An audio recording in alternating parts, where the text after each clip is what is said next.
Yeah, I know what you're saying. Hey, you're late to the party. Everyone and their grandma has covered this game, but I didn't get a review copy. I got it on the day of release, and even though so much has been said about Absolver already, I just have this overwhelming need to talk about it. This game is a third-person fighting MMORPG, but it's the most innovative MMORPG I have ever played. There's just nothing like it whatsoever. First and foremost, you know how during the MMO boom everybody was claiming that their game was a PvP-based RPG? Well, Absolver is the real deal. You can tell this game was built around having an in-depth and well-thought-out combat system that's best for one-on-one player versus player combat. So let's go over the actual combat mechanics. Before you start the game, you have a choice between 3 classes: Forsaken, which allows you to parry, Celt, which allows you to absorb, and Windfall, which lets you avoid attacks. All 3 of these abilities are used in reaction to what direction an attack is coming from, and they have a pretty tight window. Also, although they are defensive, a missed ability can leave you open for a free attack, and even if you land one, you only have a short window to shift the momentum in your favor. There's a list of moves you get by using your class's skill against the enemies, or by blocking moves that they throw out. But I actually didn't know that until I beat the game, because I went through the whole story with only parrying about 5 times. But actually, this type of progression system can be exploited by standing in front of an enemy and just holding the block button. Although it's not fun to do, it is efficient enough to get your moves, and it teaches you what combos each enemy has. The real depth of this game comes from the deck creation system. Building a deck may seem simple enough, but then you learn how the game's combo system actually works. Each of your attacks come from a specific direction, and then put you in one of 4 stances. From each stance, you can use different moves. So when you're building your deck, you want to make it so each of your attacks put you in a stance where you could use a different attack, thus creating longer combos and more complicated mix-ups. There's also a feint mechanic that you can use on pretty much every move, but it's easier with attacks with longer startup frames, because I cannot stress enough, every window of opportunity is small. There's also a mechanic where your character will flash yellow, and if you use a different move at the exact time this happens, you'll do a perfect attack. If you string together multiple perfect attacks, your character feels twice as fast, and you get in this nice little groove where everything is fluid and consistent. And lastly, there's also this 4th stance called Stagger, which is sorta like a drunken monkey style type of fighting, that has confusing moves but feints built into them, so it's extra hard to tell what direction these attacks are coming from. But this can only be unlocked after you become an Absolver. As of right now, there's only a 1v1 PvP mode where you duel another player in the first to 3 wins, but there will be a 3v3 mode added later. And there's only a handful of maps, my favorite being this giant library, but this brings me to one of the things I don't particularly enjoy about the game. You take a massive amount of fall damage, and this library map in particular makes you highly aware of that, because you'll just fall to your death over and over again. And trust me, people have no problem just jabbing you off ledges for an easy victory. And although Absolver has numerous mechanics in it to stop people from winning just by mashing buttons, if you build your deck in a way that lets you do quick, consistent attacks, you could just hit one button over and over again to beat people that don't really use their defensive ability right. Also, dodging takes way too much stamina away at the moment, so if you're looking to just duck and dodge out of the way without being a Windfall class, then you're sadly mistaken, because you'll just run out of stamina quite fast and be open to harsh punishment after. This game has an incredibly high skill ceiling at the moment, so unless you're willing to put in the effort to become good at the game, expect to die.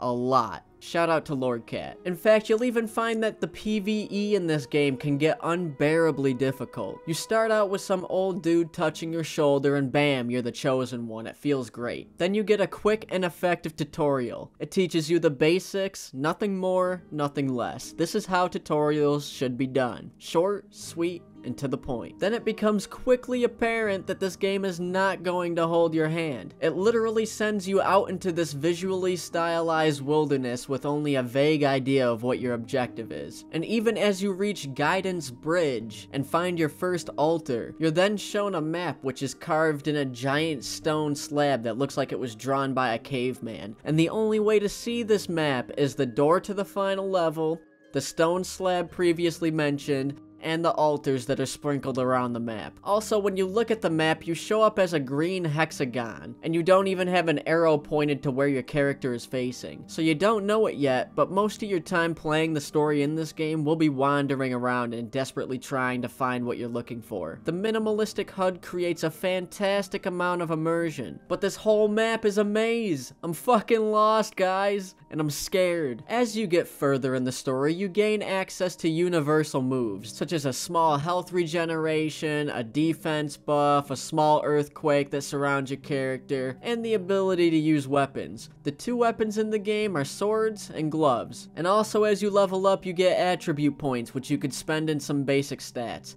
Strength and dexterity increase your attack damage with the moves that use them. Vitality increases health. Endurance increases stamina. And will increases the amount of tension you get from doing specific things. Tension is a meter you get to create shards, and you spend these shards in match to get your universal abilities, and you use them to pull out your weapon. But back to playing the story, you start looking for the marked ones, alright? And then you realize that this is not a game where you can mindlessly obliterate every enemy you come in contact with. Like, these fuckers are no joke. Even though you just started playing, these people you're fighting are quite adept at hand-to-hand combat. In fact, the way I learned most of these mechanics I'm telling you about is by getting my ass kicked by these completely basic enemies. And they don't just come in one at a time. No. They have absolutely no problem coming in waves of 2 or 3, and they will jump you without remorse. This is like a Dark Souls level of difficulty. Just trust me when I say that. The AI is just parrying and absorbing and dodging your moves consistently, only to hit you with perfect combo strings right after. I mean, it's fairly easy to exploit one basic enemy at a time as long as you have a little bit of luck, but when you're fighting multiple enemies, it just becomes extremely overwhelming. And let me just say,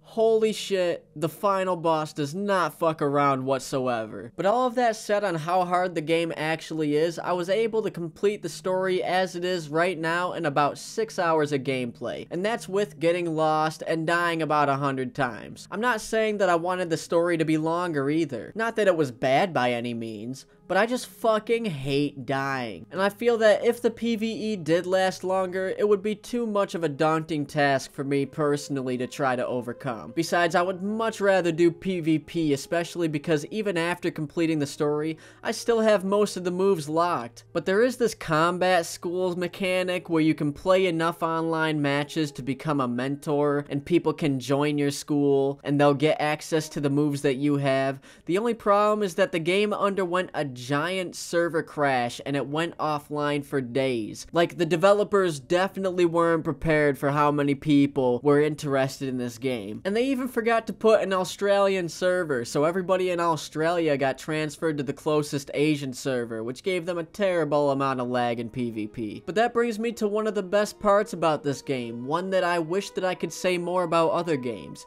and that's the fact that you could play the PvE without being connected to the servers at all. This and this alone saved the server crash from being a massive catastrophe. All in all, I love this game. Sure, there were some minor problems like the lack of a chat system, restricting you only to emotes, but believe me, the pros vastly outweigh the cons in my opinion. I love the highly in-depth combat system, I love the atmospheric design, and even the color palette they use. I love the infuriating yet incredibly rewarding difficulty, and I love the PvP, even with the bullshit ledges. This game lives up to the hype, and I'm so happy to say that, because this is the first game that I ever pre-ordered. That might not seem like a big deal to you guys, but I never pre-order games, ever. I stood firmly against pre-ordering anything, and I still do. I took a risk this time, and it paid off. Slowclap did a fantastic job at creating a truly PvP-based RPG, and a Slowclap is exactly what they deserve. You can get it on PC, which is what I play on,